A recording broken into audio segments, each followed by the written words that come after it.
Di na ako mag-uyab ng construction. Paminaw kayo mga guys kay ang mga construction wala gid na good maayos na trabaho. Grabe naman tong babae na to. Makapaglait sa mga construction worker, wagas. Tapos meron na namang isang babae, no, i-real talk natin to mga boss, mga babae na naman na ito, na gumawa na naman ng content tungkol na naman sa mga construction worker. Nako, grabe ka. Sobra naman kayo sa mga construction worker. Hindi ba kayo naawa sa mga construction worker? Nung ginagawa yung mga bahay nyo, saan kayo natutulog ngayon, napakainit ngayon ng panahon, di ba? Kami mga construction worker, proud kami sa sarili namin kasi nga, di ba?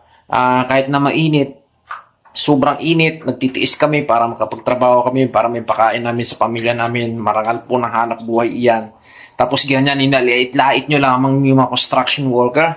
Ay grabe naman kayo. Hindi naman porket, yan, construction worker, may sariling bahay.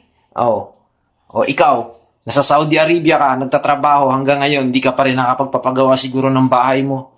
Ay nako, girl, yan, isip-isip din pag may time, utak ang gamitin. Wag mong lalahatin lahat ng construction worker na walang nangyayari sa buhay, no? Wag mo kaming masyadong ida-down kung gumagawa ka ng content mo, dapat wala kang inaapakan na tao, hindi yung aapakan mo kaming mga katulad namin mga construction worker. Shout out sa mga construction worker, no? Proud na proud tayo dyan dahil siyempre mayroon tayong mga kasamahan na construction worker. Mapasiman man yan, mapa-abroad man yan, lahat man ng trabaho yan, mapa-welder yan, mapa-mason yan, mapa-laborer yan. I-proud tayo dahil construction worker yan mga boss. At yan ang nagdadala sa ating bansa ng maayos na ekonomiya, ang construction worker, dahil isa yan sa pinaka-demand na trabaho sa buong mundo, ang construction worker.